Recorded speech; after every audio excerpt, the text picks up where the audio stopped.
సమస్య అని తెలిసినప్పుడు ఆ సమస్య దగ్గరికి మనం వెళ్ళకపోవడము మనం ఆ సమస్యకి ఇచ్చే సమస్యమైన పరిష్కారం.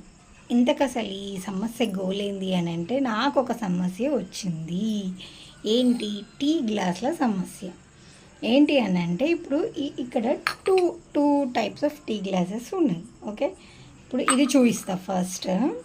సో ఈ గ్లాస్ ఉంది కదా, ఈ గ్లాసు ఇక్కడ చూడండి, లోపల కొంచెం డస్ట్ ఉంది కదా, అది అట్లా ఫామ్ అవుతూ ఉందన్నమాట. మనము రోజు క్లీన్ చేసినా కూడా కొంచెం అది అంత డీప్గా నేను చేయడం లేదేమో, మిగతా వాళ్ళు రుద్దుతూ వరే బంటి నీ సబ్బు స్లోగా ఏంటి అన్నట్లు కడుగుతూనే ఉంటారేమో, మనం గట్ల కాదనమాట కొంచెం.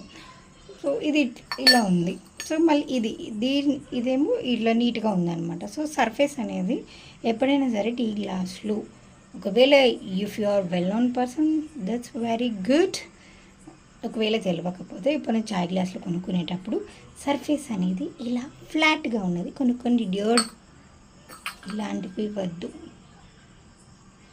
అది లోపల కెమెరాలో సరిగ్గా కనిపించడం లేదు కానీ లోపల డస్ట్ ఫామ్ అయ్యింది అది. సో ఇదే బ్రౌజ్ సిస్టర్స్, నేను ఇచ్చే ఒక గృహిణిగా నా వివాహ కంటిన్యూ వస్తలేదు, సరే ఏదో ఒకటి అనుకోండి, అది అన్నమాట. మొత్తానికి సర్ఫేస్ ఫ్లాట్ ఉన్న టీ గ్లాసులు కొనుక్కోండి, గంతే.